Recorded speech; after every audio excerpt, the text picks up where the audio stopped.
Cambridge. Here. Vice Chair Shaughnessy. Here. Councillor Turcotte's absent. President Regondre is absent. And Councillor Chow, excuse me. Here. And Councillor Monroe. Here. And Chair Folkingham is absent. Thank you very much. The first thing on our agenda is the Pride. We have two things on our agenda, and the first one is the Pride Street traffic concerns. This is a discussion from a citizen on a request for a speed study to be done there. And would you like to anybody to make a presentation on this? Yes. Thank you. Thank you. I'll give you just enough.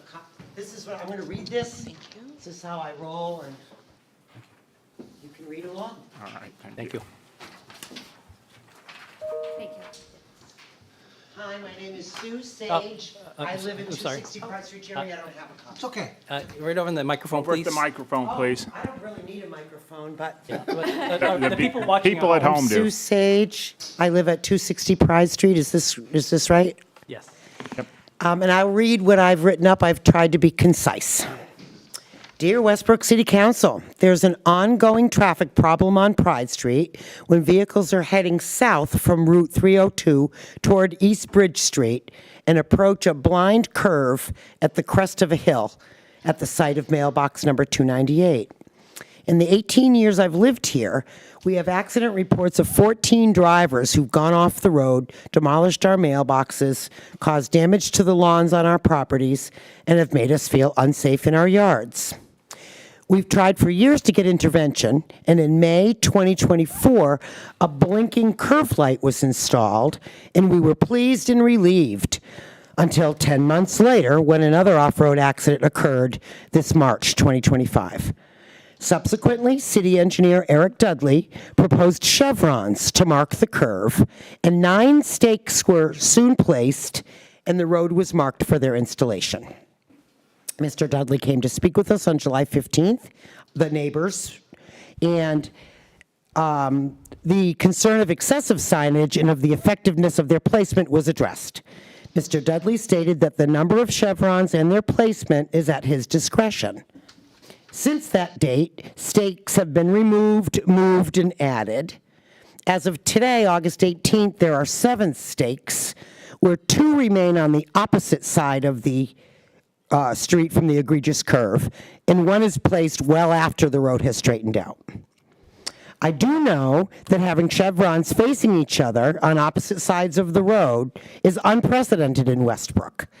And on acute observation over the past few months, I've not seen such an arrangement anywhere in Maine or in my summer travels in New England. And I've been to Burlington and Lubec and Cape Cod and everything. Should the decision be that these chevrons are installed, what I would like to see, as the resident whose front lawn is almost always the stopping place of the off-road vehicles, is that the first 4 stakes coming from Route 302 placed on the west side of Pride Street remain, as they clearly mark the blind curve, but that the stake between the cluster of 3 mailboxes at 296, where Paul lives, and mine at 360 be removed, as well as the 2 on the east side of the street, unnecessarily obstructing the view of the Mojer residents, 293.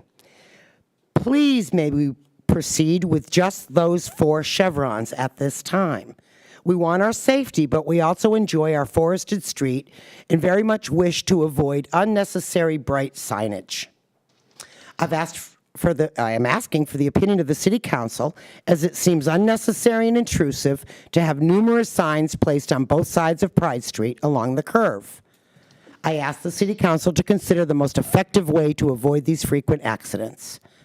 At one point, we were told that the state of Maine had jurisdiction over Pride Street, yet Mr. Dudley recently said that that has changed.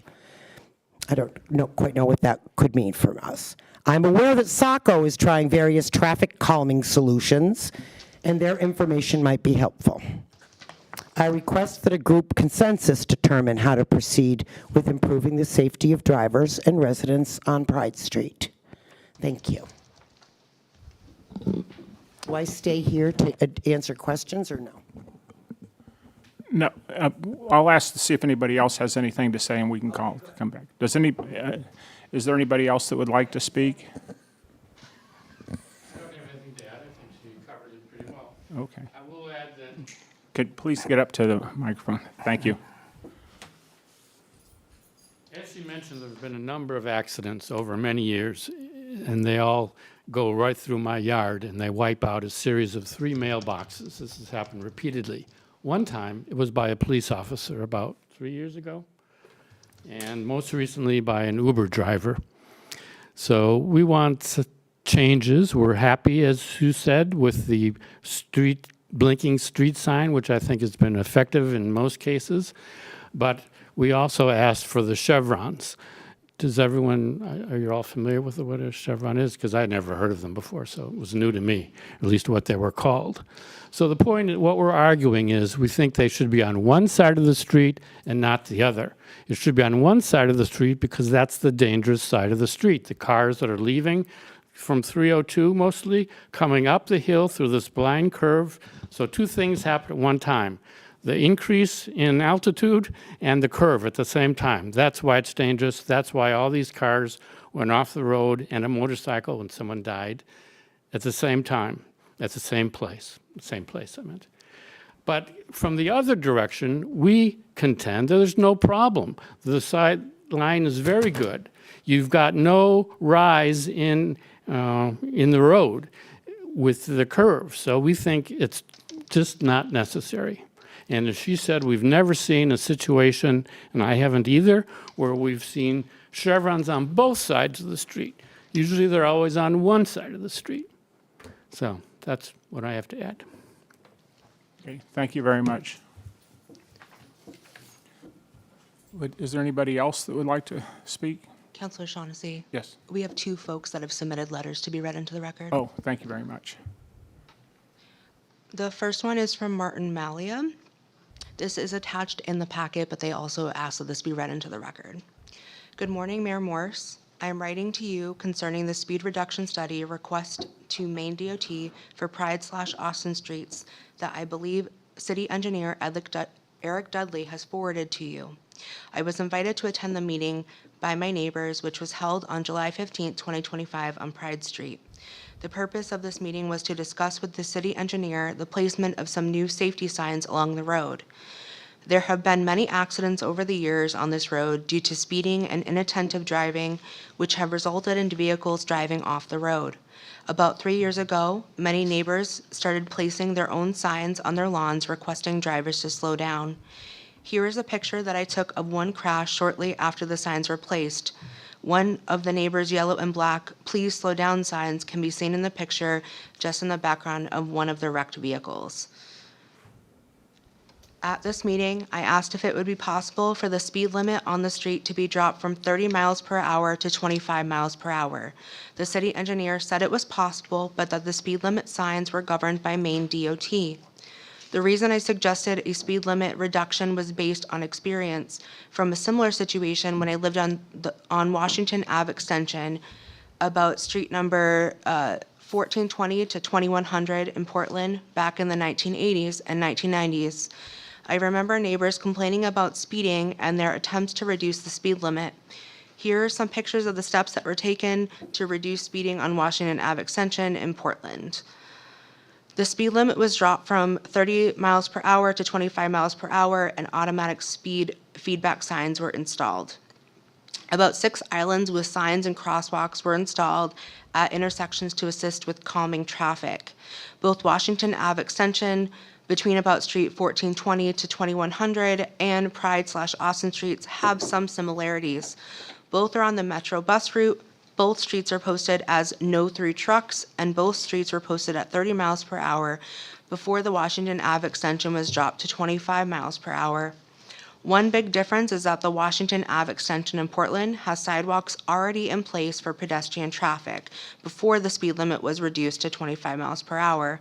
Pride and Austin Streets do not have sidewalks, so any foot traffic is forced to walk on the side of the road at uncomfortable distances from speeding motor vehicles. The danger is compounded in the winter, where snowbanks can block any path for any pedestrian trying to escape an inattentive driver. If Maine DOT saw the merit in lowering the speed on Washington Ave Extension in Portland from 30 miles per hour down to 25 miles per hour, even though sidewalks were already in place, then why not a similar speed reduction on Pride and Austin Streets with a current 30 per mile hour speed limit and no sidewalks available for pedestrians? If there's anything else needed to consider the proposed request to Maine DOT for a speed reduction study on Pride and Austin Streets, please let me know. Thank you, Martin Malia. The next is an email that was sent to Councilor Folkingham, and that they asked to be read into the record as well. Good morning, Amy. I hope this email finds you well. I have reached out to you in regards to the last email you sent and have heard nothing back. Not sure if you are away or maybe something else. My main concern are the parking on Winslow Street, as the winter parking ban has been lifted by the mayor. Second, as you know, Lincoln Street is connected to Winslow Street.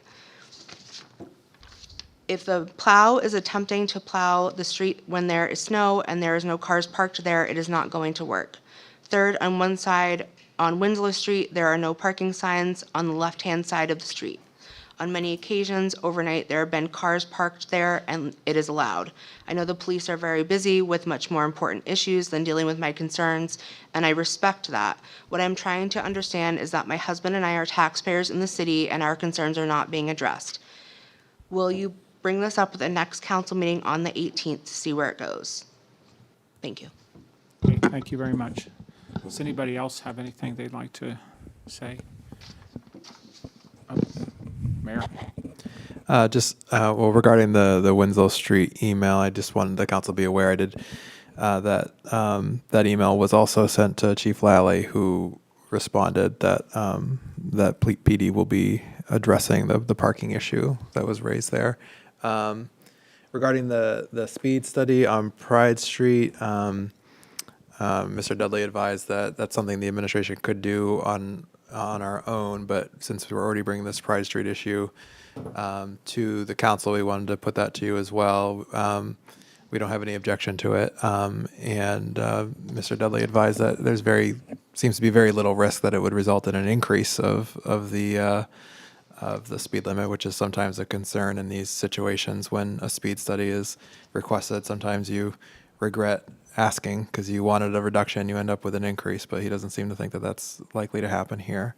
And as to the Chevron issue, Mr. Dudley has a presentation for you Okay. to speak to those issues. Thank you, Eric.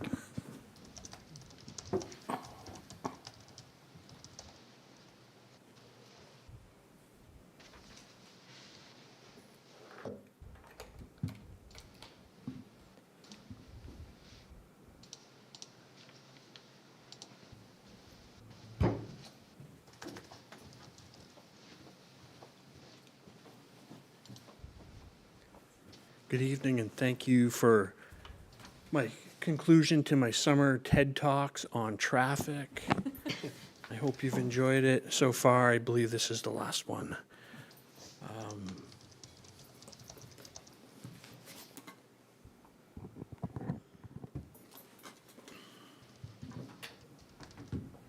right.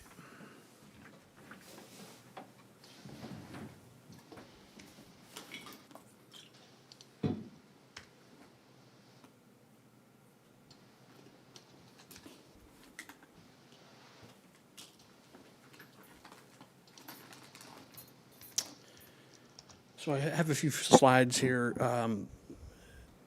just going over the different situations in this section of Pride Street that you've heard about earlier. This has been an ongoing discussion with staff and the administration for a number of years, concerns, and we've done things to try to help the situation, but it continues to be a problem. Just to give you an overview of this section of roadway, I have this this aerial photo, and you can see the two arrows, and it's going to go back, showing the two distinct curves which are opposed to one another, creating a reverse curve situation in this neighborhood. That isn't a unique thing, but there are some unique aspects physically of this area that lend to some difficulties for drivers who it appears that the ones that end up off the road are not paying attention, unfortunately, which is tough to combat. So the neighborhood concerns you've heard are, the speeds. They feel that they're too high in the neighborhood, and a high number of run off the road accidents ending up in property damage that the neighbors need to repair. And then they got to chase down that driver's insurance company to get reimbursed for their expenses associated with that, which you can imagine would be a frustrating situation.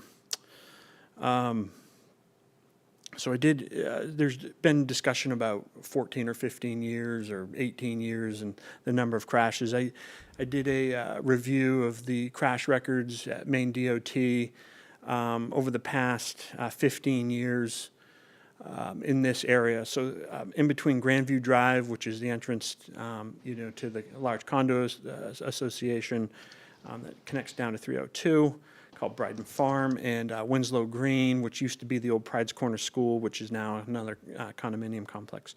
So within that area, there were 10 recorded runoff road accidents. One of those, unfortunately, was a fatality, as was mentioned earlier.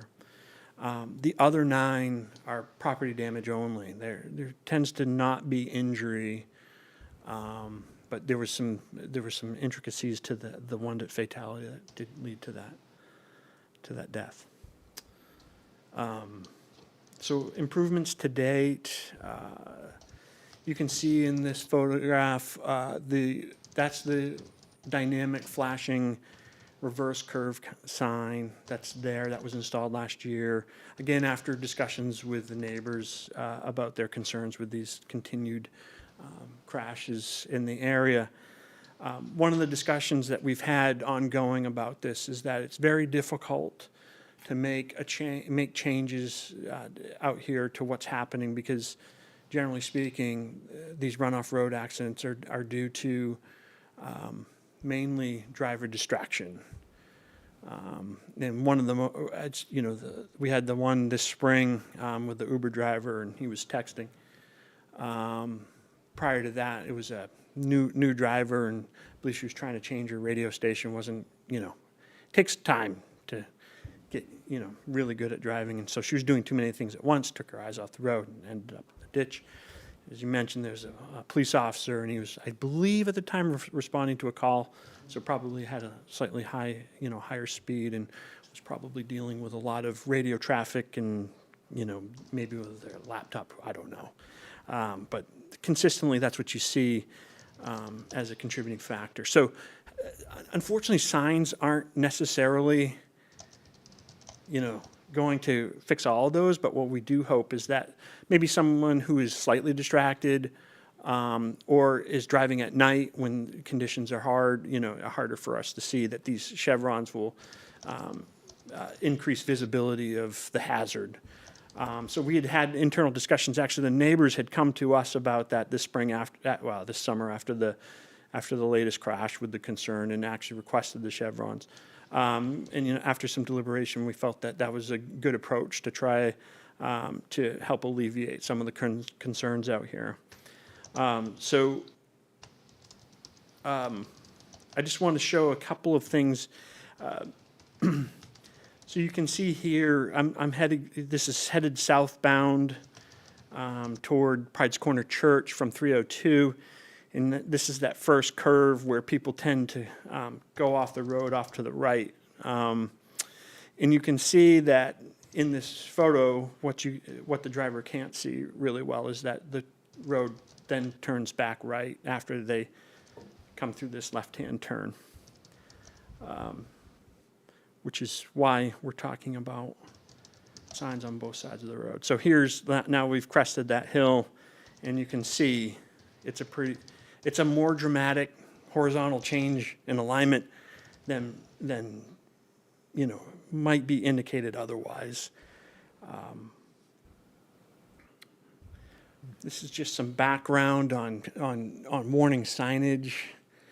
You want to use citywide, statewide, you name it, the minimum amount of caution signage It should always be for a purpose, and, you know, the more signage that you put in a roadway, the less likely people are to see it. It becomes kind of noise to the driver. So we want to highlight the areas that we know are concerned and make sure that we do the right thing.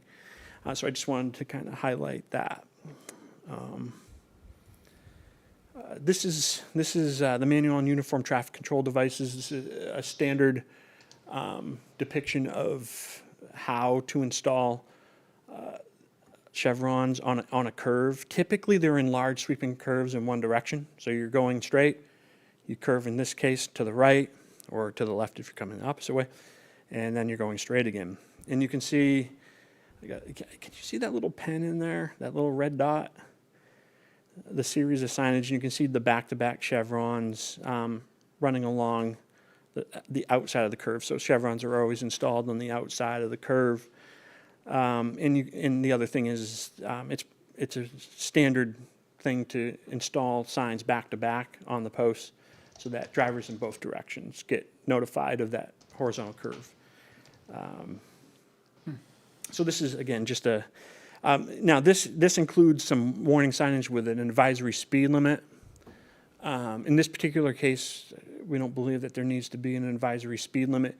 If Maine DOT, if you guys request that Maine DOT go out and do a speed limit study, I'll take that to them. It takes a while, a year or more, to get that data back.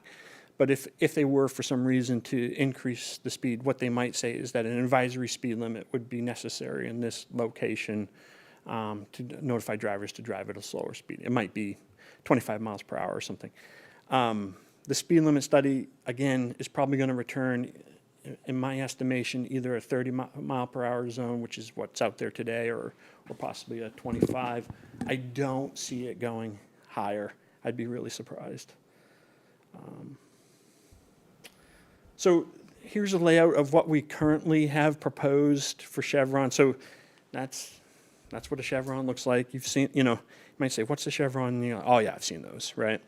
So originally what we had proposed in that first area that's been discussed is a series of 3 signs, chevrons, again, but back to back. And then a series of 3 signs on the other side of the road, again, back to back, so that drivers in both directions could see that. And then another set of 3 signs down at there is a slight curve back to the left if you're going southbound. After discussions with the neighbors, they were concerned with the number of signs. They also did request, an additional 4th sign in that first curve if you're heading south. But, we're again concerned with the rest of the signs. So, I offered, the last 3 I was just doing to kind of finish off all of the curves that do exist out there, but it's a pretty slight curve. And so I actually had a second opinion from Catherine Kelly. We went out and drove it together, and I asked her to look at it and make a determination on if any of the signs should be in, to be honest. And what we came back with is that, the 6 makes sense, and that, the addition of the 1 on that first curve doesn't hurt anything, and it was requested by the neighbors, so we said that would be appropriate to add that 4th on that westerly side. Why do this? Well, again, as I said before, there's that hill that kind of creates some blindness to that reversing curve coming at you. What I don't want to do is have people see this new signage and expect to be left, and then all of a sudden you're too far left because the road's going back right. And so it's one thing if you have natural conditions of the roadway to not have any signage other than the reverse curve warning sign that we have ahead. But once you start directing people with chevrons, I believe there's an obligation to direct them back to the right if you're going southbound. I believe we could end up with an unintended consequence of cars either going over the center line or possibly leaving the roadway on the opposite side of the road if we don't include all of the signage that we've proposed. We've tried to locate these signs. We've worked with the neighbors to try to adjust things to reduce the amount of impact visually that they would have from their properties. Again, these signs are facing, perpendicular to them. So really all you see is just two blades and a post.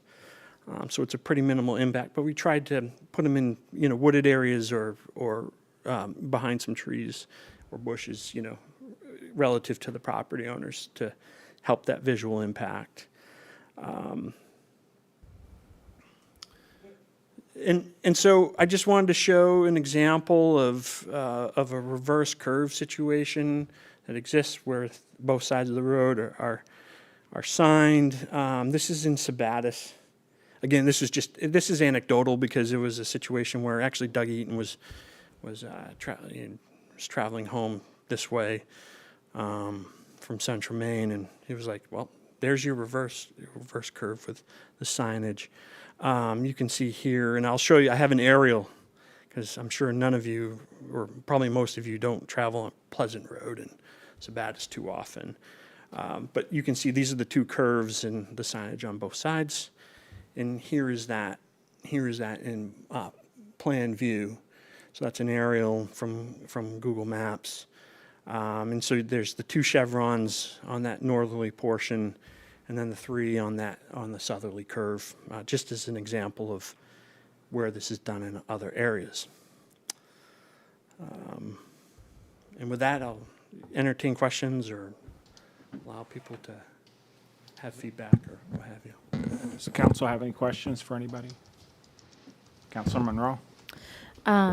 Thank you, Eric, and thank you guys for bringing this up. I think, I drove Pride Street to get here, and I think what's really hard to see if you guys aren't super familiar with that road is that slight hill and the curvature, and it's hard to see that in the pictures, but it can make for a very dangerous curve. And so with the chevrons, you said they would have front and back signage.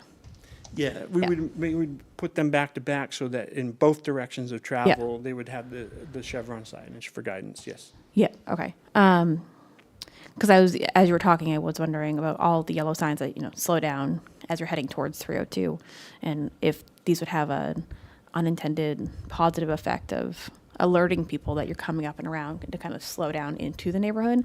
So that seems like an exciting benefit to this, hopefully slow down people. And I know we've mentioned that there were 10 accidents. Do we know were they all heading in one direction? Were any of them heading, do we know? I believe one may not have been. I didn't call and Yeah. get the crash diagrams of each accident, I'm sorry. Okay, But that's I can okay. tell you that the vast majority, if not, and there might be one or two in the northerly direction, but most of them are in the southerly direction. Yes, and I definitely would support decreasing the speed study and decreasing that speed limit to 25 because I'm also very familiar with Washington Ave Extension and everything they did over there. And I think back in the day I went 30 and now I go 25. Like it's just as the speed limit changes, like you adjust what your driving habits. So I would fully support that. The center I want islands that. definitely helped me keep my speed down. I know there's a lot of those too. So, Yeah. but yes, thank you. Any other councilors? Councilor Shao? Yes, thank you. So I had, as you probably know, we talked about my bad experience with the state speed study in the 85th percentile. Is there any concern that the 85th percentile will be going faster than 30, maybe 35 or 40? So, I don't think so.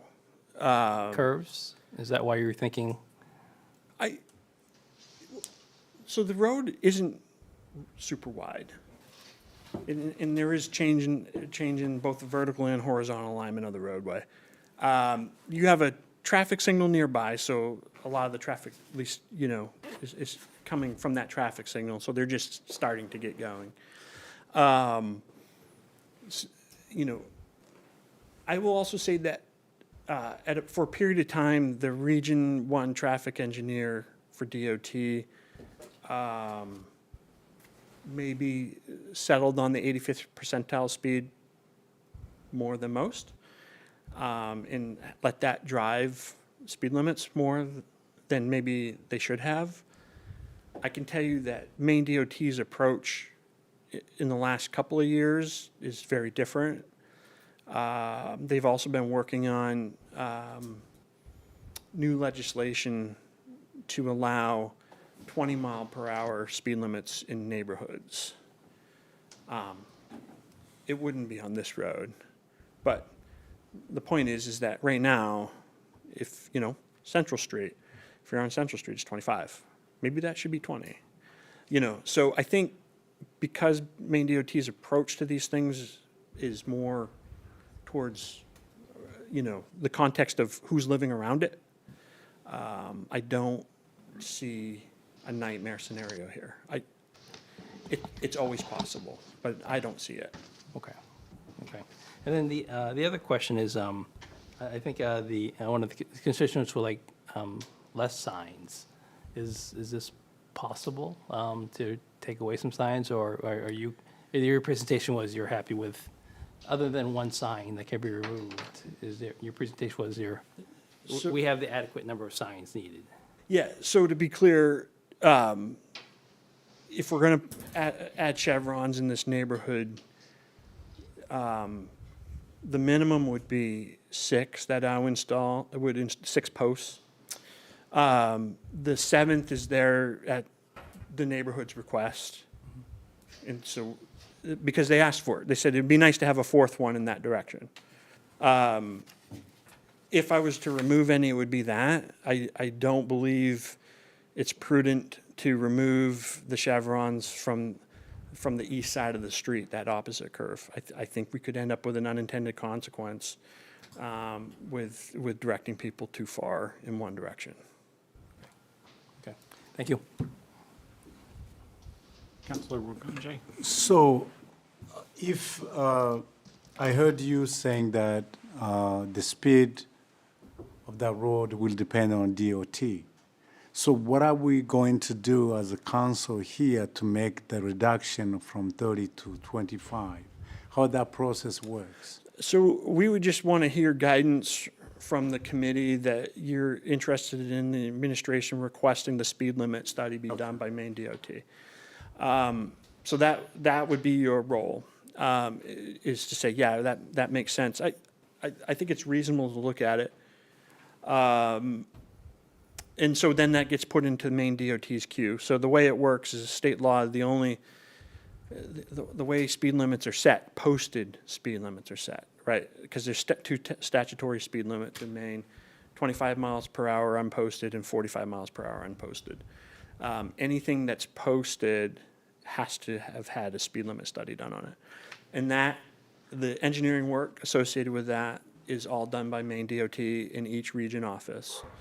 And then they make the recommendation to the chief of the state police, who signs that into law. And then we receive the letter from the chief explaining to us how to post the roadway. And we will install the signage as written. Thank you. Yeah. Would you like to get up? May I Can she get address up? the sign here, the slide, because it's, Please come up to the microphone. I was going to point to the slide here because it's not accurate as to where if the stakes in the road today, and they've been moved, if the stakes in the road today are indicative of where the chevrons are going to be, that's not the accurate position. So I need to walk here to show you. I did suggest to Mr. Dudley that we start earlier, and this one was added. First, there were just these 3, all right? But now, there's a 5th one on this side, right by my property, right here. And there's only 2 here. There are no longer 3. So there are 5 on this side. This one, I feel, is completely not needed. The curve is over with, the road is straight. So anyway, if this drawing does not indicate the stakes in the road and the white spray paint on the road.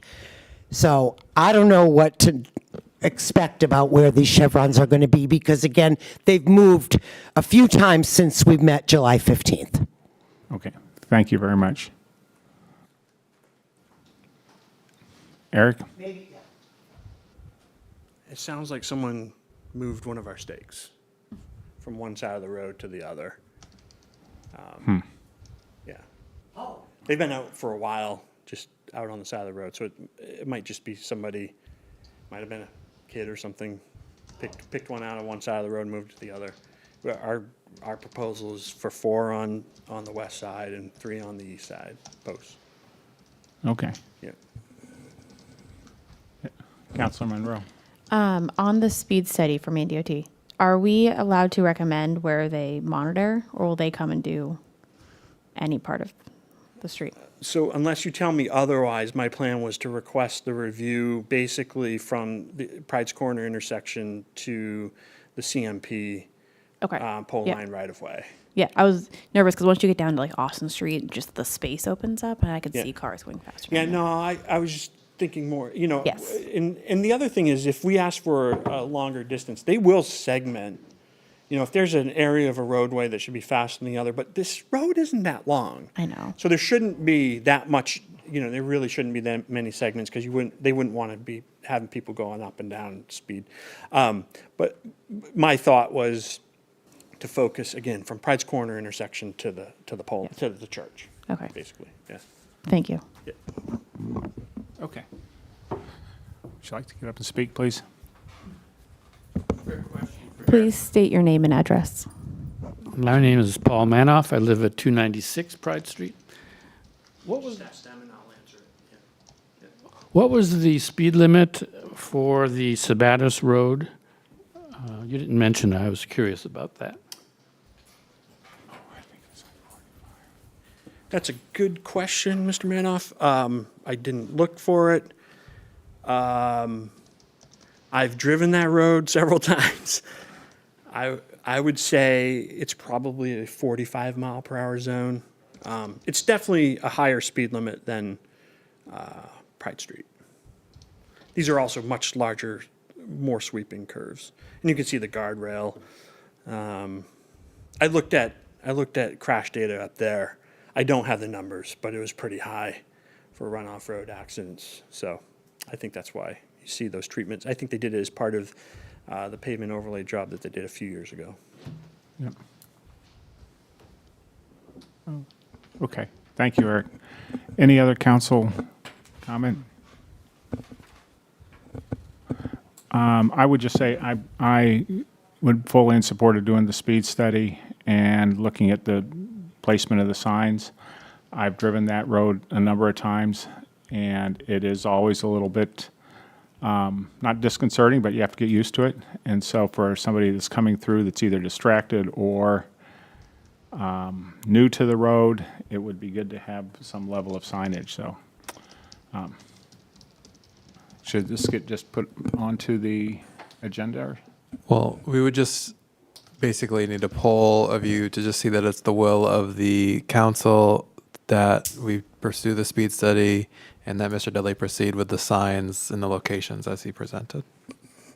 Nothing needs to be referred to the council beyond that. Is there any opposition to moving this on? Seeing none, can we just take it to the administration? Yes. Okay, thank you very much. Thank you, everybody, for coming in, and thank you very much for the other TED Talk, Eric. We have one other thing on the agenda, and that is a presentation of some recommendations from the Recreation and Conservation Commission around improvements to Beaver Pond. I see Mr. Drynan there.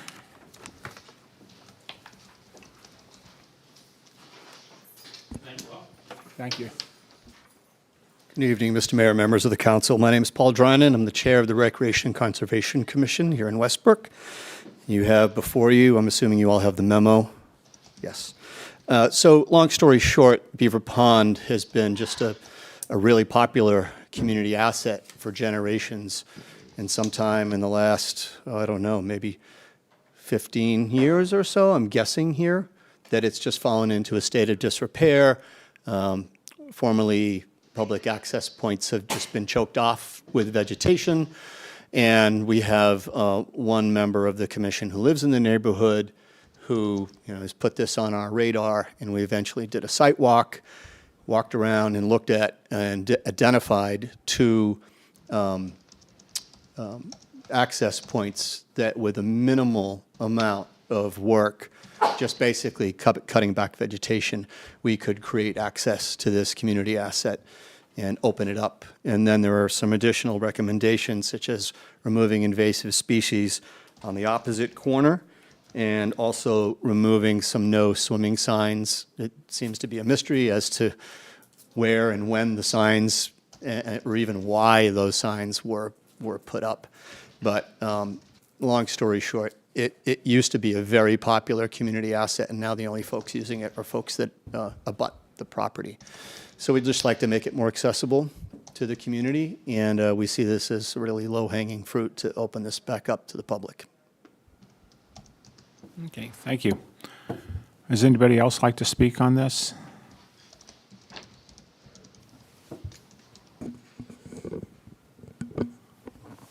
Hi, Anthony Doms. I live at 113 Brackett Street.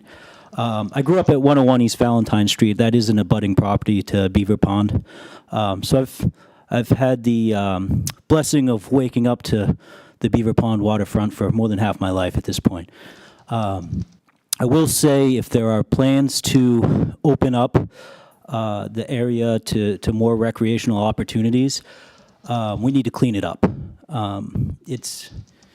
I've had a lot more than 15 years experience being in that area, and there is a lot of vegetation overgrowth. There is a lot of littering, and that water is, in my view, polluted. I would not swim in it. I sometimes see people fishing in it, and I know it's stocked annually. But I would think if we want more recreational opportunities in the warmer months, that we do need to clean it up. I will say, I'll share a nice community moment. Wasn't this winter, but the winter before, I got the urge to ice skate. And so I brought my shovel down to the pond and started clearing some area. And I was quickly joined by some neighborhood kids who I'd never met before. And they got on board. And together, one of their parents came out and started helping too. We had a good portion of that pond cleared off for ice skating.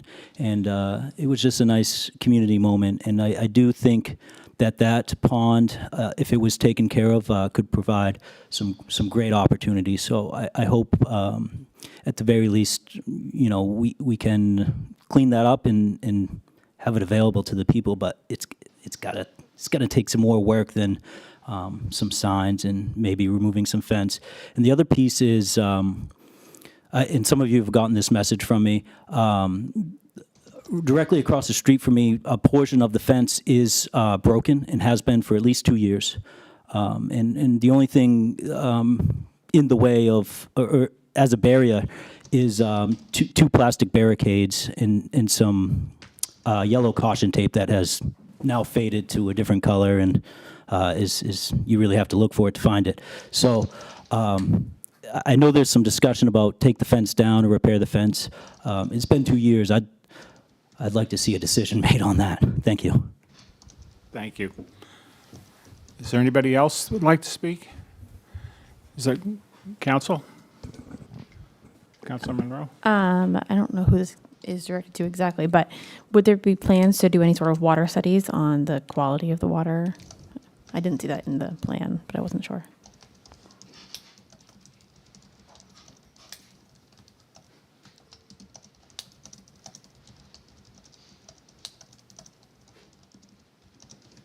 We currently don't have plans, but we can do that. We could do some water sampling over there.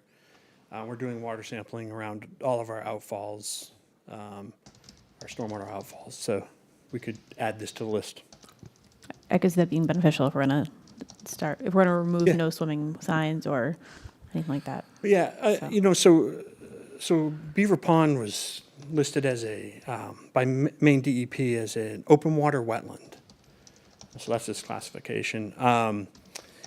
For a few years, we were actually having an issue with an algal bloom over there, and that was associated with there was a restriction to the outflow of Beaver Pond, which we fixed maybe 18 months ago. And the other thing is, we were having an issue with ducks. So ducks were being fed in the neighborhood.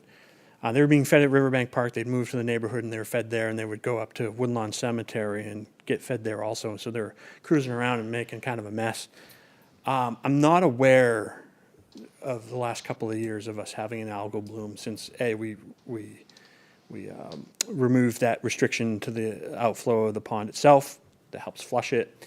And the other thing is when we removed the domestic geese from the Woodlawn Cemetery, the feeding of waterfowl ceased. So they haven't seemed to be hopping and skipping around so much, but they do tend to congregate mostly at Riverbank Park. So, but we'll do the testing. Okay, Yeah, thank you. no problem. Any other questions? Councilor Chow? Is there some sort of group that we could form, some sort of like Friends of Beaver Pond or something? We already have Friends of other areas, but basically, I would like to know like whether it's safe to ice skate. If it's too thin, I go out there with my skates, and I could have so I don't know, some sort of neighborhood group that kind of just, it's safe, come out and do things, or so, something, some sort of neighborhood representation that would just let the public know that, come out, it's have a great time, or something like that, or don't come out today, it's too thin, or something like that. I just worry that, I would love to see ice skating there. I think if it's cold enough, which it hasn't been for a long time, it'll get used a lot. I just hate to see any accidents happen. But, so I'm not sure, it's not I don't know if a group can be made by the mayor, or, I don't know exactly how these groups are formed, but something to consider if we're opening up to this, this pond to the public and say, come use this for recreation. And I think it's a great pond. I drive by all the time, and it's never used, so I wonder why. It makes me wonder why it's not used. So that's it. Thank you. Any other council comments? I would just like to say, since I've moved here, Beaver Pond has always been one of those mysteries to me. It's a real gem. It's high up, higher than the water. You wonder, why is a pond here? It's got this historic cemetery next to it that's a really beautiful, quiet place. It's nestled within a neighborhood, and it's part of the old Cumberland-Oxford Canal, so it's got a lot of history to it, too.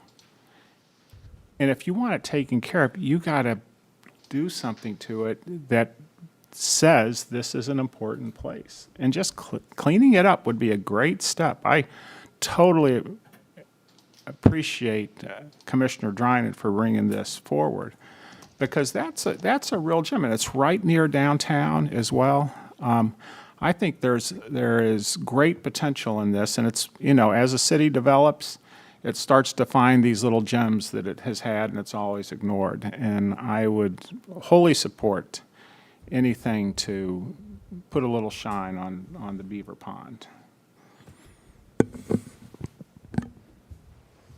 Councilor Monroe. Just want to echo that.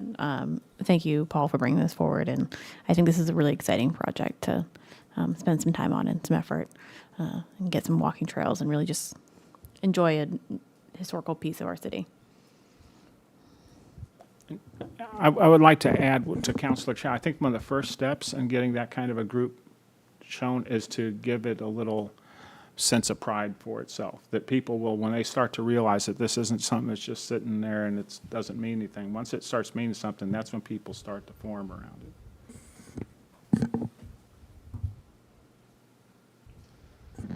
We are heading towards our ending time. If there's no other comments, could I have a motion to move this to the administration for further action? So you're endorsing the recommendation? I'm endorsing the recommendation. Do I hear any opposition to endorsing the recommendation? Sounds endorsed. Thank you. With nothing else on the agenda and 8 minutes to go till our meeting, I'll call an end to the Streets and Facilities. Motion to adjourn. Second. All in favor? Adjourned.